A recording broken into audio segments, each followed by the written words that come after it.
এখন শুনবেন আজকের গুরুত্বপূর্ণ খবরের শিরোনাম। অন্তর্বর্তী সরকারের সংস্কার পরিকল্পনা জানতে চায় যুক্তরাষ্ট্র। শহীদ আবু সাইদের নামে মাদ্রাসা করবে হেফাজত। লালমনিরহাটে মন্দিরের ভিতরে নামাজ পড়ার সময় যুবক আটক। বিপাকে আওয়ামী লীগের পলাতক নেতাদের ব্যবসা প্রতিষ্ঠান। সাবেক জনপ্রশাসন মন্ত্রী ফরহাদ হোসেন 5 দিনের রিমান্ডে। দেশে নতুন জুলুমবাজের উত্থান ঘটতে দেয়া হবে না, জানিয়েছেন অধ্যক্ষ নুরুল আমিন। অন্তর্বর্তী সরকারের সংস্কার পরিকল্পনা জানতে চায় যুক্তরাষ্ট্র। মার্কিন প্রতিনিধি দল অন্তর্বর্তী সরকারের সংস্কার পরিকল্পনা সম্পর্কে জানার আগ্রহ ব্যক্ত করেছে বলে জানিয়েছেন পররাষ্ট্র সচিব এম জসিম উদ্দিন।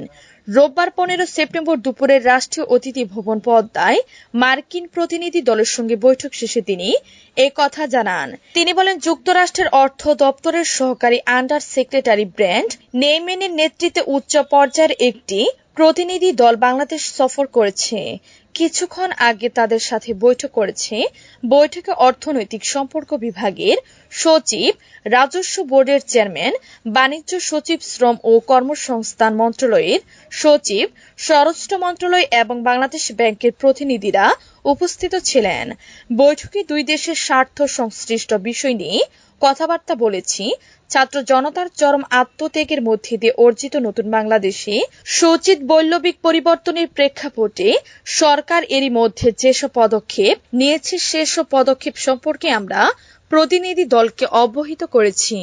শহীদ আবু সাইদের নামে মাদ্রাসা করবে হেফাজত। বৈষম্য বিরোধী ছাত্র জনতার আন্দোলনে নিহতদের স্মরণে জামিয়া শহীদ আবু সাইদ নামে করে একটি মাদ্রাসা প্রতিষ্ঠান ঘোষণা দিয়েছেন হেফাজতে ইসলাম বাংলাদেশের মহাসচিব শায়েখ সাজিদুর রহমান।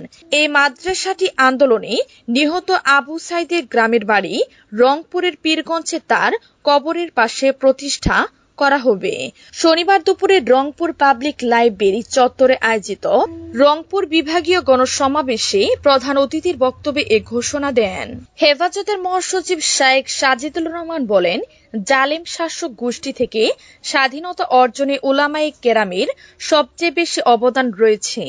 আগামীতে এই জমিনে কোনো জালেমকে ছাত্র জনতা বদরাস করবে না।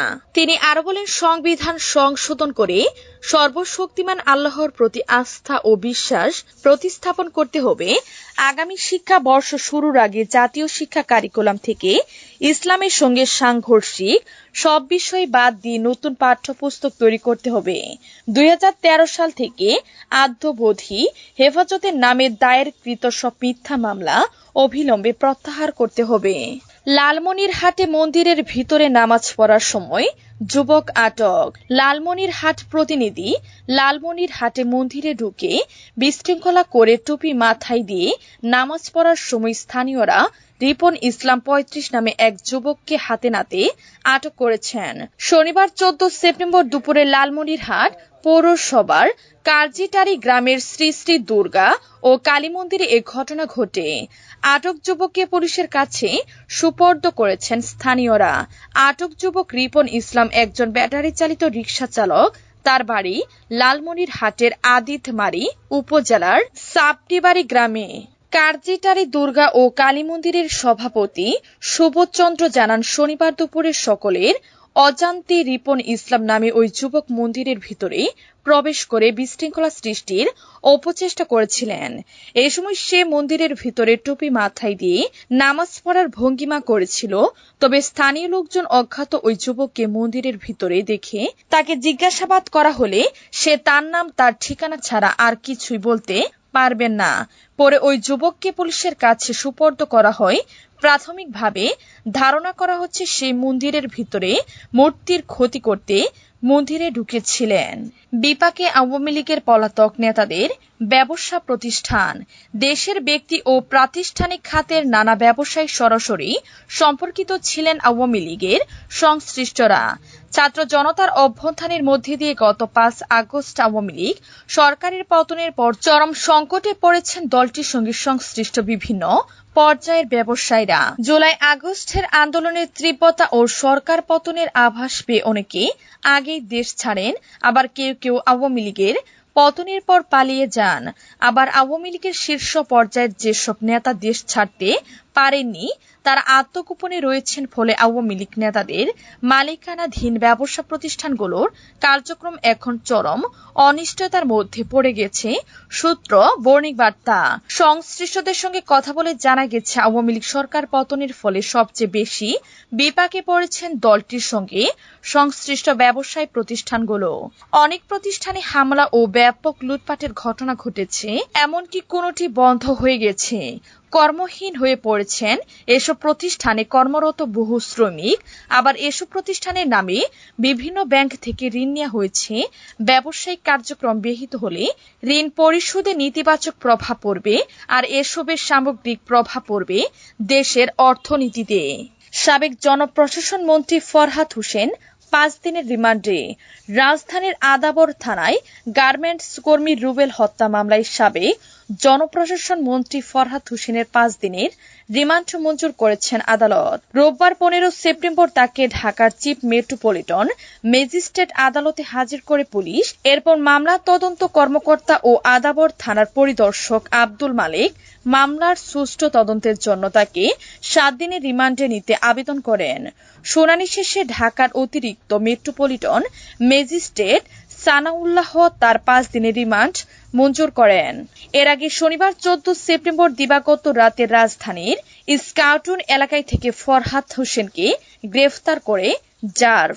মামলার এজাহারে বলা হয়, ছাত্র আন্দোলনের সময় গত 5 আগস্ট রুবেল সহ কয়েকশত ছাত্র জনতা বেলা 11টার দিকে আদাবর থানার রিং রুট এলাকায় প্রতিবাদী মিছিল বের করে। এ সময় পুলিশ আওয়ামী লীগ, ছাত্রলীগ, যুবলীগ, স্বেচ্ছাসেবক লীগ, শ্রমিক লীগ, তাঁতি লীগ, কৃষক লীগ ও মৎস্যজীবী লীগের নেতাকর্মীরা গুলি চালায়। এতে রুবেল গুলিবিদ্ধ হন। নিকটস্থ একটি হাসপাতালে নিয়ে গেলে কর্তব্যরত চিকিৎসক তাকে মৃত ঘোষণা করেন। এই ঘটনায় 22 আগস্ট আদাবর থানায় মামলাটি করেন রুবেলের বাবা রফিকুল ইসলাম। মামলায় শেখ হাসিনা, উবাইদুল কাদের, সাকিবুল হাসান সহ 156 জন আসামি রয়েছেন। অজ্ঞাত আরো 400 থেকে 500 জনকে আসামি করা হয়েছে। দেশে নতুন জুলুমবাজের উত্থান ঘটতে দেয়া হবে না, জানিয়েছেন অধ্যক্ষ নুরুল আমিন। বাংলাদেশ জামায়াতে ইসলামী চট্টগ্রাম মহানগর শাখার সেক্রেটারি অধ্যক্ষ মোহাম্মদ নুরুল আমিন বলেছেন, বাংলাদেশের জুলুমবাজের পতন হয়েছে, নতুন জুলুমবাজের উত্থান ঘটতে দেয়া হবে না। এর জন্য আমরা জামায়াতে ইসলামের নেতৃবৃন্দকে ঐক্যবদ্ধ হয়ে কাজ করার আহ্বান জানাচ্ছি। শনিবার 14 সেপ্টেম্বর ফটিকছড়িতে পাইনদং ইউনিয়ন জামায়াতের সভাপতি নবীর হোসেন মাসুদের সভাপতিত্বে সম্মেলনে প্রধান অতিথি ছিলেন কেন্দ্রীয় মজলিসে শুরার সদস্য ও চট্টগ্রাম উত্তর জেলা আমির অধ্যাপক নুরুল আমিন চৌধুরী।